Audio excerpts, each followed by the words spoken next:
Hello friends, welcome to maths one with Komal. कैसे हैं आप लोग? आई होप आप सभी अच्छे होंगे और इस लॉकडाउन के समय में सभी अपने अपने घरों में होंगे, सेफ होंगे।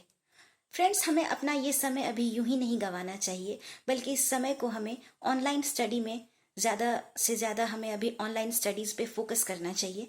तो चलिए इसी के साथ हम आज का वीडियो अपना शुरू करते हैं। फ्रेंड्स, हमने अपने पिछले वीडियो में पेयर ऑफ लीनियर इक्वेशंस में एक एग्जाम्पल देखा था लीनियर इक्वेशन का, पेयर ऑफ लीनियर इक्वेशन का, जिसे हमने सॉल्व किया था। कैसे सॉल्व करते हैं उसे और कैसे ग्राफ पे रिप्रेजेंट करते हैं।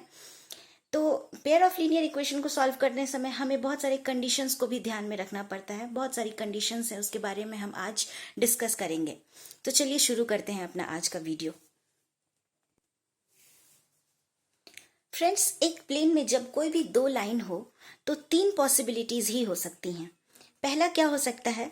Two lines will intersect at one point, यानी ये हो सकता है कि जो दो लाइन्स हैं उनका एक इंटरसेक्शन पॉइंट हो। जैसे कि एग्जाम्पल के लिए हम देख लेते हैं, अगर हमारे पास एक ये लाइन है ए बी, एक लाइन है हमारे पास ए बी और एक ये दूसरा लाइन है हमारे पास सी डी। इन दोनों का एक इंटरसेक्शन पॉइंट है ये, यानी ये दोनों लाइंस जो हैं वो एक ही पॉइंट पर इंटरसेक्ट कर रहे हैं। तो एक ये कंडीशन हो सकता है दो लाइंस का। दूसरा ये कंडीशन हो सकता है कि दोनों लाइन कहीं भी एक दूसरे से इंटरसेक्ट ना करें या कहीं भी एक दूसरे को मीट ना करें। जैसे ये दो स्ट्रेट लाइंस हैं हमारे पास ए बी सी डी। यहाँ देखिए दोनों लाइंस पैरेलल हैं, यानी इसको अगर हम इनफाइनाइटली आगे भी प्रोड्यूस करेंगे तो ये कहीं भी आपस में इंटरसेक्ट नहीं करेंगे। यानी हम दूसरा ये कंडीशन हो गया, two lines will not intersect, that means they are parallel. ठीक है। तीसरा कंडीशन ये हो सकता है the two lines will be coincident, यानी अगर हमारे पास एक ये लाइन है ए बी और दूसरा लाइन भी इसी लाइन के ऊपर कहीं हो सी डी, तो हम कहेंगे A B and C D क्या है? कोइंसिडेंट लाइंस हैं। यानी कि अगर हम इनफाइनाइटली दोनों को प्रोड्यूस करें आगे की तरफ तो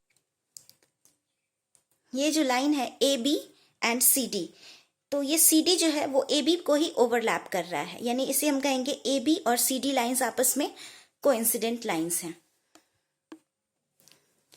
आगे हम कुछ एग्जाम्पल्स लेते हैं पेयर ऑफ लीनियर इक्वेशंस का, जिसमें कि हम देखेंगे अगर उसे हम ग्राफ पे रिप्रेजेंट करेंगे तो देखते हैं कि वो दोनों लाइंस या तो इंटरसेक्ट करते हैं एक पॉइंट पे, या फिर दोनों पैरेलल होते हैं, या फिर दोनों लाइंस कोइंसिडेंट होते हैं। फ्रेंड्स, हमारे पास एक ये एग्जाम्पल है जिसमें कहा जा रहा है Romila went to a stationery shop and purchase 2 pencils and 3 erasers for ₹9. Her friend Sonali bought 4 pencils and 6 erasers of the same kind for ₹18. Represent the situation algebraically and graphically. यानी यहाँ पे कहा जा रहा है कि रोमिला एक स्टेशनरी शॉप पे जाती है और उसने 2 पेंसिल और 3 इरेजर लिए हैं ₹9 में। उसकी फ्रेंड सोनाली 4 पेंसिल्स और 6 इरेजर्स लेती है उसी तरह का जिस तरह का रोमिला ने लिया है, लेकिन इसको 18 रुपीज देने पड़ते हैं 4 पेंसिल्स और 6 इरेजर्स के। अब इस सिचुएशन को हमको एल्जेब्राइकली एंड ग्राफिकली रिप्रेजेंट करना है। तो एल्जेब्राइकली रिप्रेजेंट करने का मतलब है कि इसको एल्जेब्राइक इक्वेशन के फॉर्म में रिप्रेजेंट करना है, और ग्राफिकली रिप्रेजेंट करने का मतलब है कि इसे हमें ग्राफ पे प्लॉट करके दिखाना है। तो चलिए शुरू करते हैं। तो यहाँ पर हम एज्यूम कर लेते हैं फ्रेंड्स कि एक पेंसिल का कॉस्ट ₹X है एंड एक इरेजर का कॉस्ट है ₹Y। तो अकॉर्डिंग टू क्वेश्चन रोमिला ने 2 पेंसिल्स और 3 इरेजर्स लिए हैं। तो यहाँ पे 2 पेंसिल का कॉस्ट हो जाएगा 2X एंड 3 इरेजर्स का कॉस्ट हो जाएगा 3Y, और उसके कितने टोटल पैसे खर्च हो रहे हैं? 9 रुपीज़। तो ये हमारा एक इक्वेशन हो गया, इक्वेशन 1। दूसरा, उसकी फ्रेंड सोनाली ने 4 पेंसिल्स लिए हैं और 6 इरेजर्स लिए हैं। तो 4 पेंसिल का कॉस्ट हो जाएगा 4X एंड 6 इरेजर का कॉस्ट हो जाएगा 6Y, और उसके टोटल 18 रुपीज खर्च हो रहे हैं। तो ये हमारा हो जाएगा इक्वेशन 2। अब हमारे पास 2 इक्वेशंस हैं। अब इसको हमें ग्राफ पे प्लॉट करना है। तो ग्राफ पे प्लॉट करने के लिए हम अपने कई वीडियो में देख चुके हैं कि हमें X और Y के कुछ ऑर्डर्ड पेयर लेने होते हैं। तो पहले हम वो ले लेते हैं। फ्रेंड्स, हमने यहाँ पर x और y के कुछ ऑर्डर्ड पेयर ले लिए हैं जो कि इस इक्वेशन को सेटिस्फाई कर रहे हैं। पहले हमने एक बार x को 0 एज्यूम करके y की वैल्यू निकाल ली, फिर x को 3 एज्यूम करके y की वैल्यू निकाल ली है जो कि इक्वेशन 1 को सेटिस्फाई कर रहा है। इसी तरह इक्वेशन 2 के लिए भी हम कुछ ऑर्डर्ड पेयर ले लेंगे जो कि इस इक्वेशन को सेटिस्फाई कर रहे हैं। अब इन ऑर्डर्ड पेयर को हम ग्राफ पे कैसे प्लॉट करेंगे, आइए देखते हैं। हमारे पास ये दोनों ऑर्डर्ड पेयर हैं, इसे हम कैसे ग्राफ पे प्लॉट करेंगे, आइए देखते हैं। तो x पे 0 यूनिट है और y पे 3 यूनिट्स है। तो x का 0 और y पे 3 यूनिट्स, तो हमारे पास एक ये पॉइंट यहाँ आ जाएगा 0 3। दूसरा है x पर 3 यूनिट, y पर 1 यूनिट, यानी x पर 3 यूनिट और y पर 1 यूनिट, यानी ये पॉइंट हमारा आ गया 3 1। ये इक्वेशन 1 को जो रिप्रेजेंट कर रहा है वो स्ट्रेट लाइन यहाँ से होता हुआ गुजरेगा, इन दोनों पॉइंट से होता हुआ गुजरेगा, क्योंकि उसी के लिए हमने ये ऑर्डर्ड पेयर लिए हैं। अब हम इन दोनों पॉइंट्स को ज्वाइन करते हुए एक स्ट्रेट लाइन खींचेंगे। तो इन दोनों पॉइंट्स को ज्वाइन करते हुए एक स्ट्रेट लाइन खींचते हैं।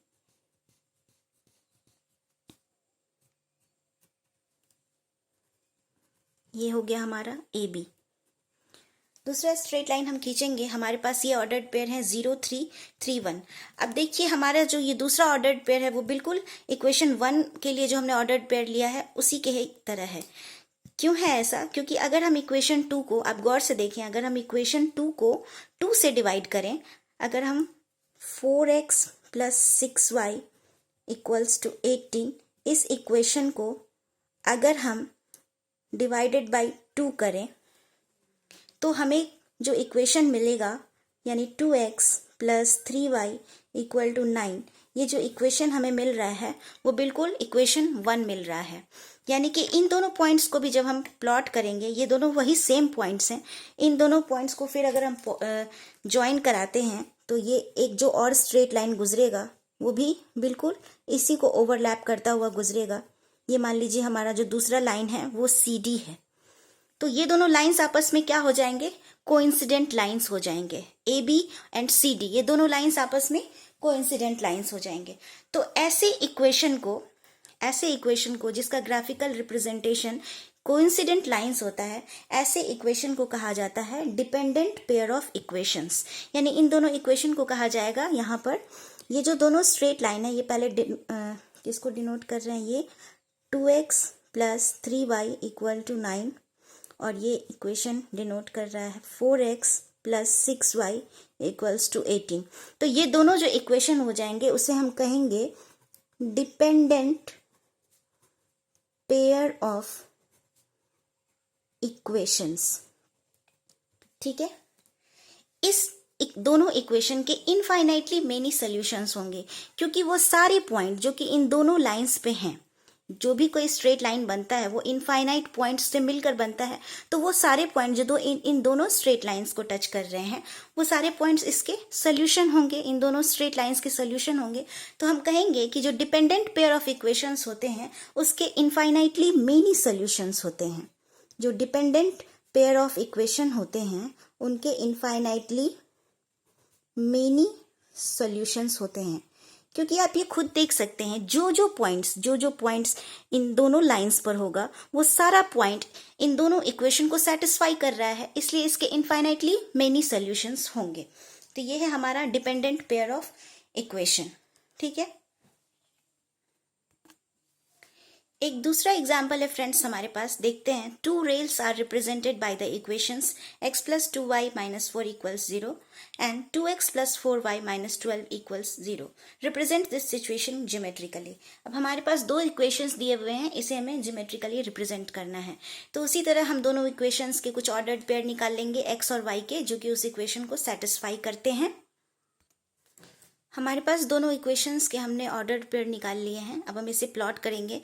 तो यहाँ है हमारे पास x पे 0 यूनिट, y पे 2 यूनिट्स, यानी x पे 0 यूनिट और y पे 2 यूनिट। हमारा एक ये पॉइंट मिल गया हमें 0 2। दूसरा है x पर 4 यूनिट्स एंड y पर 0 यूनिट, यानी एक ये पॉइंट मिला हमारे पास 4 0। अब इन दोनों पॉइंट्स को ज्वाइन करते हुए हम एक स्ट्रेट लाइन खींचेंगे।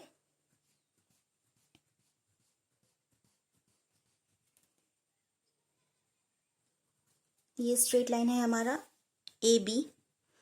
दूसरा ऑर्डर्ड पेयर हमें मिला है x पर 0 यूनिट्स एंड y पर 3 यूनिट्स। x पर 0 यूनिट एंड y पर 3 यूनिट्स, ये पॉइंट है हमारा 0 3, फिर 2 x पर 2 यूनिट्स एंड y पर भी 2 यूनिट्स, तो 2 2, ये पॉइंट हमारे पास आ गया 2 2। फिर x पे 6 यूनिट्स एंड y पे 0 यूनिट्स, तो x पे 6 यूनिट और y पे 0 यूनिट, ये x एक्सिस पे ये पॉइंट लाई करेगा, यानी 6 0। अब इन तीनों पॉइंट्स को ज्वाइन करते हुए हम एक स्ट्रेट लाइन खींचेंगे।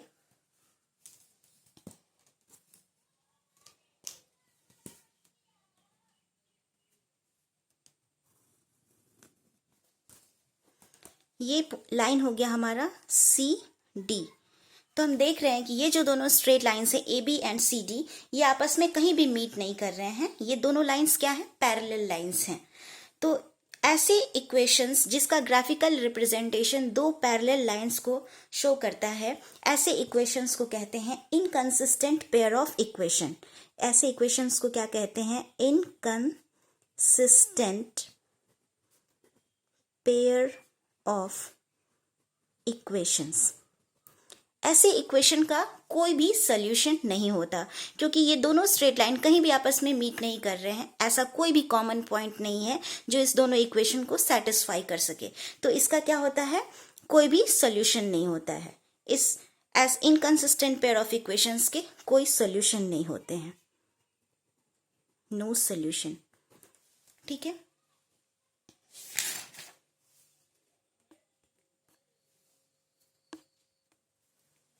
फ्रेंड्स, कोई भी जो लीनियर इक्वेशंस होता है, पेयर ऑफ लीनियर इक्वेशन, उसे हम इस फॉर्म में लिख सकते हैं a1x plus b1y plus c1 equals 0, a2x plus b2y plus c2 equals 0।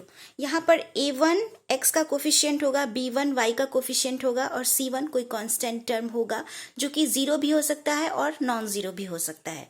इसी तरह जो दूसरा हमारा लीनियर इक्वेशन होगा वो इस फॉर्म में होगा a2x plus b2y plus c2 equal to 0।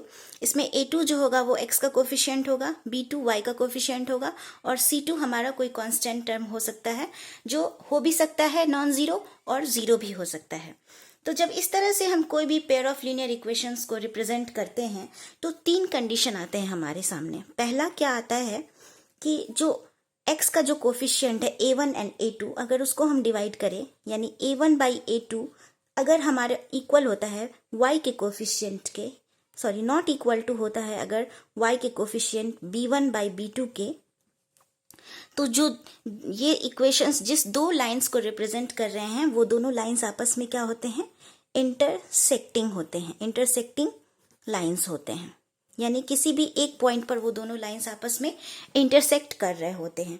और जब कोई भी दो लाइन एक पॉइंट पर आपस में इंटरसेक्ट करते हैं तो उसका सोल्यूशन क्या होता है? यूनिक होता है। इसका क्या होता है? हमें यूनिक सोल्यूशन मिलता है, यूनिक सॉल्यूशन मिलता है। एक ही पेयर मिलता है सॉल्यूशन का, x का एक वैल्यू मिलता है और y का एक वैल्यू मिलता है। और ऐसे इक्वेशंस को हम क्या कहते हैं? Consistent pair of equations. ये हमारा बहुत ध्यान देने वाला चीज है फ्रेंड। जब भी हम किसी भी पेयर ऑफ इक्वेशंस को इस फॉर्म में रिप्रेजेंट करते हैं a1x plus b1y plus c1 equal to 0 and a2x plus b2y plus c2 equal to 0, तो कुछ कंडीशंस हैं जिनको अगर हम चेक कर लें तो हमें पता चल जाएगा कि दोनों लाइंस इंटरसेक्टिंग हैं या पैरेलल हैं या कोइंसिडेंट हैं। तो जो ये फर्स्ट कंडीशन है, if a1 by a2 not equal to होगा b1 बाई b2 के, तो वो दोनों लाइंस क्या होंगे? इंटरसेक्टिंग लाइंस होंगे। और जैसे ही वो दोनों लाइंस इंटरसेक्टिंग होंगे, किसी एक पॉइंट पर इंटरसेक्ट कर रहे होंगे, तो उसका एक ही यूनिक सोल्यूशन होगा और हम कह सकेंगे कि वो दोनों पेयर ऑफ इक्वेशन जो हैं कंसिस्टेंट पेयर ऑफ इक्वेशंस हैं। ठीक है। दूसरा हमारे पास एक कंडीशन आता है जिसमें a1 by a2 equal to b1 by b2 equal to c1 by c2। अगर ये कंडीशन हमारा मिलता है कि हमें एक x के जो कोफिशिएंट्स हैं a1 by a2 is equal to हो जाता है y के कोफिशिएंट्स के b1 बाई b2 के, और वो इक्वल होता है दोनों कांस्टेंट टर्म के डिवीजन के c1 बाई c2 के, तो वो दोनों लाइंस क्या होते हैं? आपस में कोइंसिडेंट लाइंस होते हैं, कोइंसिडेंट लाइंस होते हैं। ये लाइंस इस तरह के कुछ होते हैं, जैसे हमने देखा था एग्जाम्पल में ए बी, तो दूसरा लाइन इसी पे ओवरलैप करता होगा सी डी। यानी कि अगर हमारा ये कंडीशन फुलफिल हो जा रहा है, a1/a2 equal to b1/b2 equal to c1/c2, तो वो दोनों जो लाइंस होंगे वो क्या होंगे, कोइंसिडेंट लाइंस होंगे। और अगर वो कोइंसिडेंट लाइंस होते हैं तो उनके इनफाइनाइटली मेनी सोल्यूशंस हो जाएंगे, इनफाइनाइटली मेनी सॉल्यूशंस मिलेंगे, क्योंकि जितने भी पॉइंट्स होंगे इन दोनों लाइन पे वो सारे पॉइंट्स क्या होंगे, उसके सोल्यूशन होंगे। तो इनफाइनाइटली मेनी सॉल्यूशंस मिलेंगे हमें इस केस में। और ऐसे इक्वेशंस को हम कहेंगे dependent pair of equation, dependent pair of equations. ठीक है। तीसरा हमारे पास कंडीशन आता है, if a1/a2 equal to b1/b2 not equal to हो c1/c2 के, तो वैसे लाइंस क्या होते हैं, आपस में पैरेलल लाइंस होते हैं, पैरेलल लाइंस होते हैं। यानी ए बी अगर ये है तो इसी के पैरेलल सी डी होगा। ठीक है। अगर ये कंडीशन फुलफिल हो गया, a1/a2 is equal to b1/b2 not equal to c1/c2, तो वो दोनों लाइंस क्या होंगे, पैरेलल लाइंस होंगे। और जब दो लाइंस आपस में पैरेलल होते हैं तो उनका कोई भी सोल्यूशन नहीं होता, यानी इसका नो सोल्यूशन हो जाएगा। ठीक है। और इस ऐसे इक्वेशंस को हम क्या कहते हैं, इनकंसिस्टेंट पेयर ऑफ इक्वेशंस। ऐसे इक्वेशंस जो कि दो पैरेलल लाइन को रिप्रेजेंट कर रहे हों, वैसे इक्वेशन को हम कहेंगे इनकंसिस्टेंट पेयर ऑफ इक्वेशंस। तो चलिए, हमने जो भी एग्जांपल्स किए हैं अपने पिछले वीडियो में और आज के वीडियो में, उसमें हम देख लेते हैं कि वो लाइंस कैसे हैं, कंसिस्टेंट पेयर ऑफ इक्वेशंस को रिप्रेजेंट कर रहे हैं, या इनकंसिस्टेंट पेयर ऑफ इक्वेशंस को, या फिर डिपेंडेंट पेयर ऑफ इक्वेशंस को रिप्रेजेंट करते हैं। फ्रेंड्स, हमने अपने पिछले वीडियो में जो एग्जाम्पल लिया था जिसमें दोनों स्ट्रेट लाइंस एक पॉइंट पर इंटरसेक्ट करते हैं यहाँ पर, तो उसका हमने कोफिशिएंट्स जो है x और y के कोफिशिएंट्स, उसको हमने उस केस पे रख कर देखा है। तो हम देख रहे हैं कि a1/a2 नॉट इक्वल टू हो रहा है b1/b2 के। यहाँ पर हमारे पास दो इक्वेशन है, x - 2y equal to 0 and दूसरा इक्वेशन है 3x + 4y इक्वल टू 20। इसमें जो x और y के जो कोफिशिएंट्स हैं, a1 है 1, a2 है 3 और यहाँ a2 3 है, b1 है हमारे पास -2 और b2 है हमारे पास 4।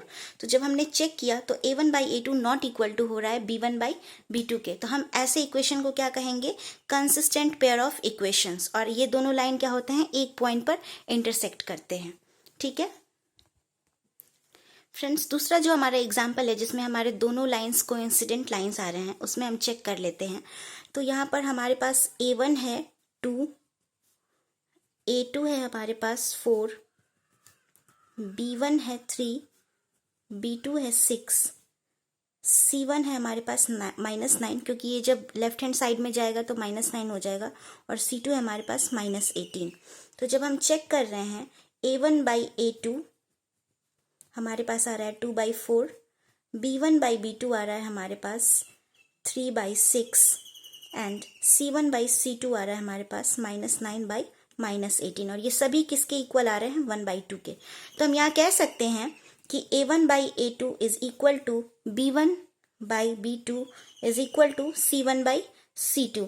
तो जब ये केस हमारा फुलफिल हो रहा है तो वो दोनों इक्वेशन कैसे इक्वेशन होंगे, डिपेंडेंट पेयर ऑफ इक्वेशंस होंगे, हमने देखा है अभी अपने एग्जाम्पल में। और ऐसे इक्वेशंस के इनफाइनाइटली मेनी सोल्यूशंस होते हैं, क्योंकि ये दोनों लाइंस आपस में कोइंसिडेंट हैं, ओवरलैप कर रहे हैं, इसके इनफाइनाइटली मेनी सोल्यूशंस होते हैं। जो तीसरा एग्जाम्पल है हमारे पास जिसमें दोनों लाइंस पैरेलल हैं आपस में, इसमें भी हम ये कंडीशन चेक कर लेते हैं। तो हमारे पास यहाँ a1 है 1, a2 है 2, b1 है 2 एंड b2 है 4, c1 है -4 एंड c2 है -12 अकॉर्डिंग टू दिस इक्वेशन। तो हम यहाँ पे कंडीशन चेक कर लेते हैं। a1/a2 हमारा हो रहा है 1/2, b1/b2 हो रहा है हमारा 2/4 एंड c1/c2 हो जाएगा हमारा -4/-12। तो यहाँ हम देख रहे हैं, अगर इसको हम सिंप्लीफाई करेंगे तो ये 1/2 हो जाएगा। यहाँ हम देख रहे हैं कि a1/a2 इक्वल टू है b1/b2 के, बट ये नॉट इक्वल टू है c1/c2 के। तो ये दोनों इक्वेशन जो होंगे, A1/A2 इक्वल टू है B1/B2 के, और ये नॉट इक्वल टू है C1/C2 के। तो यहाँ हम देख रहे हैं कि जो ये दोनों इक्वेशंस हैं ये इनकंसिस्टेंट पेयर ऑफ इक्वेशंस हैं, और ये दोनों एक पैरेलल लाइंस को रिप्रेजेंट कर रहे हैं। तो आई होप आज के वीडियो में हमने जितना किया है फ्रेंड्स वो आप सभी को समझ में आया हो। अगर आपके मन में कोई डाउट है, कोई क्वेरी हो, तो आप मुझे ज़रूर कमेंट बॉक्स में लिख कर भेजें, और आप अपना फ्रेंड्स के साथ मेरा ये वीडियो शेयर करें। और जो भी आपके पास क्वेश्चन हो, जो आप चाहते हो कि मैं सॉल्व करूं, उसे आप ज़रूर कमेंट बॉक्स में लिख कर भेजें। मेरे चैनल को सब्सक्राइब करें, मेरे वीडियोज़ को लाइक करें अगर आपको पसंद आए तो, और जुड़े रहें हमसे इसी तरह, मैथ्स को सॉल्व करते रहें और अपने घरों में रहें, सुरक्षित रहें। तब तक के लिए have fun with maths. Bye bye.